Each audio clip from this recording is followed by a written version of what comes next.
မင်္ဂလာပါရှင်အခုတင်ပြမှာကတော့အခါဓာတ်ပါတဲ့အစားအစာများရဲ့ကျန်းမာရေးအကျိုးကျေးဇူးများဖြစ်ပါတယ်အစာချေစနစ်ကိုကောင်းမွန်စေခြင်းအခါဓာတ်ဟာအစာချေရည်တွေထွက်ရှိမှုကိုလှုံ့ဆော်ပေးပြီးအစာချေဖြတ်မှုကိုအားကောင်းစေပါတယ်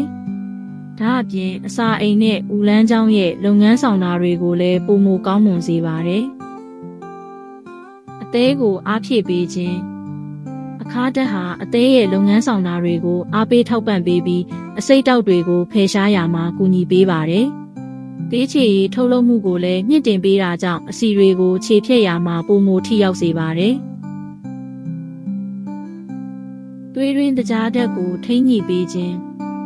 အချို့သောအခါရွက်နဲ့အသီးနှံတွေမှာသွေးရင်းတကြားဓာတ်ကိုကျဆင်းစေတဲ့ဂုဏ်သတ္တိတွေပါဝင်ပါတယ်။ဒါကြောင့်ဆီးချိုယောဂရှိသူတွေအတွက်အထောက်အကူဖြစ်စေနိုင်ပါတယ်။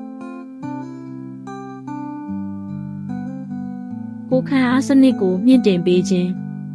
အခါဓာတ်မှာဗီတာမင်နဲ့သတ္တုဓာတ်တွေကျွယ်ဝစွာပါဝင်တာကြောင့်ကိုယ်ခံအားစနစ်ကိုအားကောင်းစေပြီးယောဂပိုးမွှားတွေရဲ့တိုက်ခိုက်မှုကိုခုခံနိုင်စွမ်းရှိစေပါတယ်။ရောင်ရမ်းမှုကိုလျှော့ချပေးခြင်းအချို့သောအခါတွေမှာရောင်ရမ်းမှုကိုသက်သာစေတဲ့အာနိသင်တွေပါဝင်ပါတယ်။ခန္ဓာကိုယ်ရင်းကနာကျင်ကြိုက်ခဲမှုတွေကိုသက်သာစေနိုင်ပါတယ်။အသားအရည်ကိုကျန်းမာစေခြင်း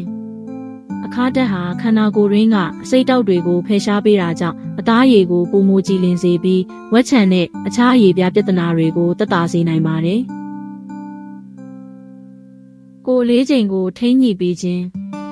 အခါဓာတ်ဟာအစာစားခြင်းစိတ်ကိုလျှော့ချပေးနိုင်ပြီးအဆီတွေကိုခြေဖြတ်ရာမှာကူညီပေးတာကြောင့်ကိုယ်လေးချိန်ကိုထိန်းညှိရာမှာအထောက်အကူဖြစ်စေပါတယ်။နှလုံးကျန်းမာရေးကိုကောင်းမွန်စေခြင်းအချို့သောအခါတွေမှာကိုလက်စထရောအဆင့်ကိုလျှော့ချပေးနိုင်တဲ့ဂုဏ်သတ္တိတွေပါဝင်ပါတယ်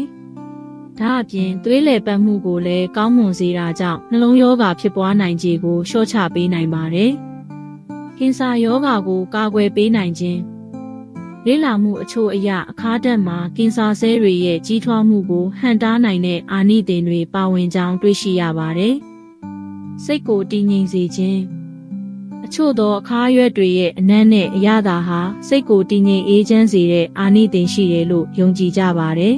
။စိတ်ဖိစီးမှုနဲ့စိုးရိမ်ပူပန်မှုတွေကိုလျှော့ချပေးနိုင်ပါတယ်။ဒါတွေကတော့အခါစားခြင်းရဲ့အဓိကကျန်းမာရေးအကျိုးကျေးဇူး10ချက်ပဲဖြစ်ပါတယ်။ဒါပေမဲ့တဦးချင်းရဲ့ခန္ဓာကိုယ်အခြေအနေနဲ့ကျန်းမာရေးအပေါ်မူတည်ပြီးအကျိုးသက်ရောက်မှုတွေကွဲပြားနိုင်တာကိုလည်းသတိပြုသင့်ပါတယ်။ကျေးဇူးတင်ပါတယ်ရှင်။လူကြီးမင်းတို့ကျမ်းမာဒုက္ခနဲ့ပြည့်စုံကြပါစေ။